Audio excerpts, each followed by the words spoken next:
Ancient Greeks practiced both sacred and scientific medicine in a dynamic partnership.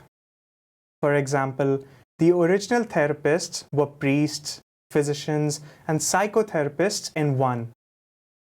This idea of integrative medicine is not new and is today referred to as the biopsychosocial model of medicine. One aspect of caring for the whole individual means addressing traditional medical concerns together with the patients and their families' spiritual well-being. It quickly becomes important to understand how religious traditions intersect with healthcare. For example, what is the religion's position on organ donation, or pain relief, or end-of-life care, or blood transfusions? Today, I have an expert bioethicist and an attending physician at our pediatric palliative care unit to chat with us about these complex issues. Hi everyone, and welcome to Doc Talk. Please welcome my guest at this time, the Assistant Professor of Pediatrics and a member of the Department of Medical Ethics and Health Policy at Penn, Jennifer Walter. Dr. Walter, welcome to the show. Thank you. It's a pleasure to be here. I want to begin by congratulating you because I know that earlier this year you became a mother and gave birth to a beautiful girl child. So how does it feel to be back at work after, taking some time off? Thank you so much. It is really a pleasure to be back at work. I feel incredibly lucky to have a healthy and happy daughter, and I'm glad to have the opportunity to come back to do the work that I really love. So I feel incredibly lucky. Several of my female colleagues often wonder about what it would be like to have a family and be a researcher as well as a physician. So how do you manage all of that? Well, I think that having the belief that the work you do is really important to you makes it possible. And that, as well as a commitment to recognizing that you can't do everything perfectly, but that I am really passionate about the work that I do in my career. And I think that that will also positively demonstrate to my daughter what it's like to do things that you love. So I'm lucky that she is home and safe and happy, and I'm able to continue to pursue the work that I really feel called to do. And I think that we are lucky as women in a profession that has financial and other resources that supports having children and being able to take some time in maternity leave. Not every other job is willing to accommodate that. Mm-hmm. And so many women have to go without any paid time off when they raise their children. And it is an incredible burden to them. So I feel lucky that, University of Pennsylvania and many other medical centers protect some time for women and fathers to have children and also to offer them support in the ongoing care. So I think that it is both a challenge, but one that perhaps we are in a position to benefit more than many other women in society. Mm-hmm.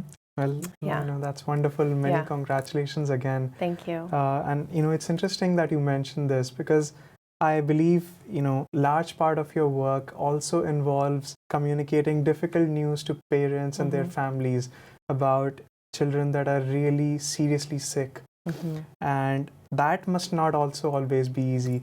And, it's in many ways two ends of a spectrum. If we take the example of a newly diagnosed patient with cancer, the oncologists who are caring for that child, they themselves at the initial diagnosis are hopeful that the treatment will be successful. And so when they give the initial bad news, they know that it will be devastating news for a parent and that they're going to have to at least initially hear or feel the anger or sadness that the parent might experience. And so that's challenging to sit with someone else's strong emotions. Mm-hmm. As that child goes on through their treatment, if the treatment isn't as successful as the doctors, nurses hope it to be, and the child isn't continuing to improve, then I think there's an additional series of strong reactions that the physician might experience. One is a questioning of whether or not they themselves have given the best treatments possible. And so they might experience a sense of failure, that they weren't able to cure the child. They also recognize that they've become attached to the family and the child, and that there is a bond there. They're really caring for them as a whole person and as a whole family. And so if they have to continue to give serious news to the family that the treatments aren't working, or that they're worried that they may not be successful in curing the child, there's also that personal level of sadness and grief that they're experiencing. So it's not only the strong emotions that the family might be experiencing, but I think we have to remember that we are people too, and that we are involved in this work as caring individuals who become emotionally invested in the success and treatment of our patients. And so it becomes difficult for us as well when our patients don't do well. And so I think that's one of several of the reasons why it can be very difficult for a physician in particular to have to give bad news to a family. That's really insightful.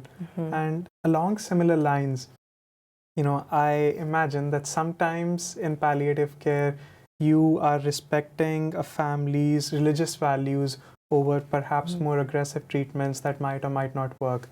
Or it doesn't have to be religious values, it could just be a matter of personal preference. How do you navigate those issues? So I think that one of the misconceptions of palliative care is that the palliative care team has a particular agenda or set of goals that they want to encourage a family or patient to be directed towards. And just to be clear, the palliative care team has no agenda. That really, I think, one of the things that we're able to do, perhaps best because we're not the primary treating team, is sit and listen with the family to what they find most important. And that our job is to be sort of companions on the journey that the family goes through, offering, sort of a listening ear, comfort, and focusing on the pain and symptom management for their child. And not infrequently do we have situations, maybe perhaps in our neonatal intensive care unit, where a child might have had some genetic syndrome or some injury near birth or extreme prematurity, where there's the concern that their developmental potential is going to be significantly limited. And the clinical team is worried that the many aggressive treatments they have to offer to the child are causing pain and suffering, and that the outcome might not be one that would be what we would want for a child. And so in those kinds of circumstances, the palliative care team comes in and talks with the family to make sure, do they understand what the potential limitations their child would have? Do they understand the risks of the kinds of interventions their child's experiencing on a regular basis? And what are they hoping for? And what are they worried about? And when we listen to them, if we hear from them that we understand our child may not be able to walk or talk, but that we think that he will be a valuable member of our family, that we will love him regardless of what he's able to do, and that we will take good care of him.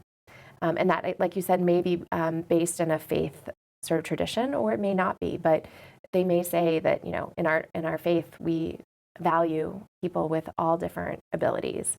And so we would like to continue because having this child is incredibly important to us, and we don't want to give up. And so I think that in that position where the family has a very clear understanding of what's important to them and how they want to love their child, that what it means for them to be a good parent is to continue to advocate for their child and hold them in their family as a loved member, regardless of their ability. Then we go back to the neonatology team and say, I think the family is very clear why they want to continue these treatments, and that we'll work with you if we reach a point where you think the treatments are no longer able to achieve the goal of bringing this child home. And so we advocate on the behalf of the family. But at some point, we might reach a situation where the clinical team feels no matter what they do medically, they're not going to be able to help this child make it out of the NICU, that the child will, unfortunately, die from one of the disease processes they have. And in those situations, we support the NICU team in talking with the family to make sure they understand that and to help them recognize that they have done what they felt was their sort of responsibility or duty as a good parent to care for their child in this way, and that they fulfilled that expectation, and that it's also acceptable to love their child by protecting them from unnecessary suffering. A Catholic aspect of your education, of your medical education, plays an important role in such situations. Could you elaborate more on that? Sure. So I was lucky to be trained at Georgetown, which is a Jesuit medical school. And I think there are a couple different elements of my training that have impacted me. One is the Jesuit commitment to the most vulnerable in society. And so I believe that even our current Pope has made a real practice of bringing to the fore the most vulnerable, whether because of discrimination or poverty or disability, as the people that we should be most focused on caring for. And I believe that our work in palliative care, where we really are looking to ensure that families are doing right by their children who are the most vulnerable, is one way in which I'm continuing to carry out that emphasis. Another important thing that I learned from my training at Georgetown was the importance of the role of religion in many people's practice of caring for their family members, and that their religious beliefs and the way in which they carry out those beliefs are a central part of them being good parents to their children. And that if we don't integrate that understanding into how we communicate with families, that we're missing a central element of what it means to really support them in their decision making. Having our clinicians be well versed in the diversity of beliefs and religious traditions will only make us more fully able to engage families in a way that is meaningful to them and respectful of them. I think that ignorance sometimes breeds a fear and concern, whereas familiarity offers the opportunity for curiosity and engagement. And we would want all of our physicians to be curious and engaged with our patients, to understand the role that their cultural background, history, and religious tradition impacts their health. And I think the other important thing to state is that just because someone comes from a particular religious or cultural background doesn't mean that they automatically ascribe to all of those beliefs. And so I think curiosity is the most important thing, because we might believe that because someone identifies as a Christian or a Muslim or a Jew, that they have particular beliefs, but that really it's only in engaging with them as an individual to ask them, what does it mean to you to be a Muslim caring for this child right now, that you might be able to uncover what their particular perspective is and how that is driving their decision making. That's, again, extremely insightful. So thank you so much for sharing that with us. What motivated you to pursue a PhD in philosophy? It's a great question. I went into my college education with a father who was a professor in the humanities. And he said to me, you should study what you love because you'll be able to get into medical school no matter what. Meaning that I will take all the prerequisites for medicine, but that my major should be in a field that I really enjoyed. And what I fell in love with was philosophy. I fell in love with the way in which it offered a critical lens to think about all of the different aspects of life, whether it was history, medicine, being a woman, literature, that there was always a critical lens through which I could think about what was most important to those disciplines. And as I was completing my undergraduate education and applying to medical school, I learned about Georgetown's MD PhD in philosophy that was actually organized by one of the greats in bioethics, Edmund Pellegrino, a physician himself, who has written extensively in bioethics, but never actually got a PhD. And he thought it was important not only for physicians to have really rigorous training in ethics, but that for clinical ethicists to have the experience of truly being a physician, to have the responsibility and weight of the decisions that clinicians experience, that people who are PhD bioethicists might not understand in the same way. Mm-hmm. And so when I learned about the program, I thought, wow, I couldn't have been luckier to be in the right place at the right time to be able to apply for it. Wanting to both desperately be a clinician, a physician, but also someone who started to recognize the value of being able to reflect and analyze the work that I was doing. So that's why I chose to do the program.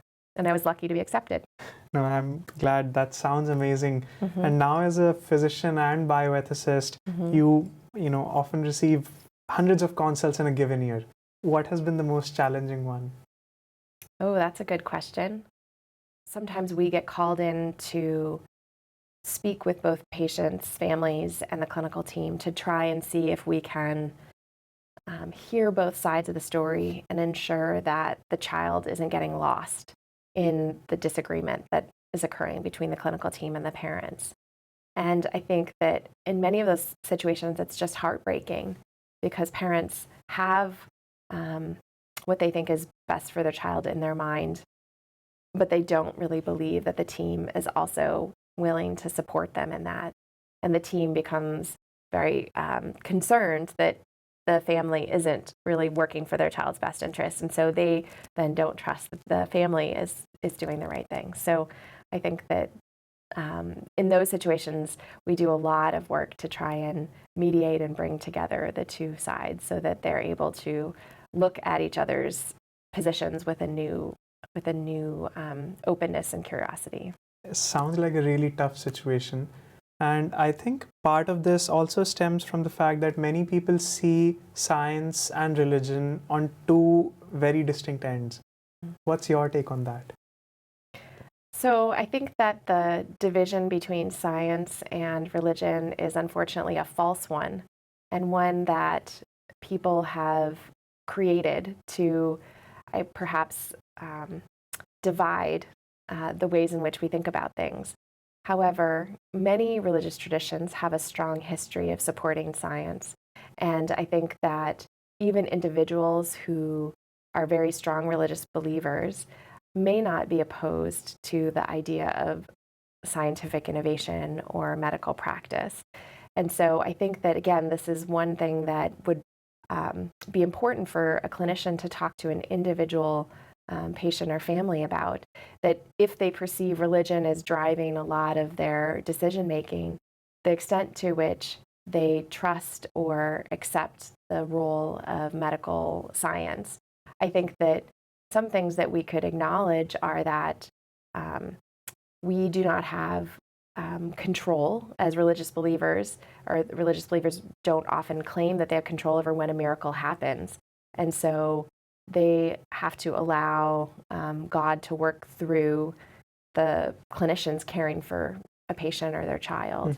And so trying to create language that would both acknowledge the strong religious beliefs that people have, as well as calling upon what many religious traditions recognize, which is the limited human power and knowledge, to say that we don't know if this religious miracle will occur, but what we do know is what we as humans are able to accomplish with our medical treatments, and to sort of work with families to try and bridge that divide by allowing for medical science to offer what it is capable of offering, knowing that it's limited. And that if medical science isn't capable of achieving that cure, it's not because there is a impossibility of bringing the two together. You spend an overwhelming majority of your time doing research.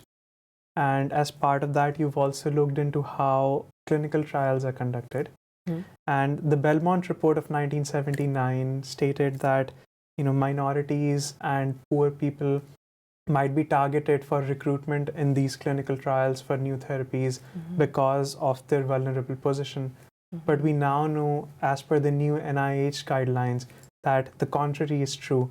There is, in fact, an underrepresentation of minorities and people from these poor, vulnerable backgrounds. You've looked into this issue. What trends have you identified? So I think that you very accurately represented both the ethical concern as well as the current practical reality. The concern that, like in many historical situations, minorities and the poor would be unduly influenced or overly influenced by any kind of incentive to participate in research, and therefore would likely be taken advantage of by researchers. However, what we have found, both when you look at the demographics as well as in the research that I've done, where I've looked at a nationally representative sample of Americans who were surveyed about their participation in clinical research, that what kinds of compensation they would expect from participation in clinical research and their willingness to participate gave us two surprising answers. The first is that the poorest population in the sample was not willing to accept a lower compensation for participation than the wealthiest group. So even though we would anticipate that money might be more valuable to that population, they were not more likely to accept a lower compensation, which I think is reassuring that they're not as deterred. Also, this was one of the first samples to actually look to see if the impoverished or the poorest in society had been largely or more largely represented in research, and we did not find that. With respect to racial and ethnic minorities, we saw a relatively similar willingness to participate in clinical research across all of those different groups. But we saw that Hispanic minorities were more likely to want a higher compensation for participation. So again, while we might consider them a vulnerable group within society, they wanted to be paid a higher amount of money for participation. And they may have requested a higher amount because of the kinds of things that they prioritized when making that decision, which we also discovered were things like risk, pain, and inconvenience. That's amazing and fascinating, how the different sort of segments of the society approach and think about clinical trials. Yeah. Next, I'd like to move to a rapid fire round, Dr. Walter. So in this segment, I'll ask you a bunch of questions, and your task is to respond with the first answer that comes to your mind without thinking about it too much. Okay. So the first question is, what's your favorite aspect of working on health policy issues? The possibility of making an impact to improve children's health. One part of your job you wish were different? That I had more time in the day. When surrounded by critically ill patients, what outlook or positive thoughts keep you going? I think that I am able to continue to do this difficult work because I see myself as having an important role in teaching others how to do it well. What is the key to changing physician behavior? I think it is self-empathy, really being patient and recognizing our own limitations, but being willing to be empathetic to ourselves so that we recognize that learning a new skill takes practice and time and that we're not perfect at it right away. A book on religion and medicine you'd recommend everyone to read? I think Edmund Pellegrino's The Physician Healer is a wonderful book. Well, those are all the questions we had for you today. Thank you so much for being here today, Dr. Walter, and thank you all for watching. I can only end this segment with a quote that I enjoyed a lot from the book, How We Die, where the author notes that one of the most important kinds of hope a doctor can help his patient find at the very end of life is the belief that one final success may yet be achieved, whose promise vanquishes the immediacy of suffering and sorrow. With that message, until our next episode, this is Divyansh Agarwal signing off.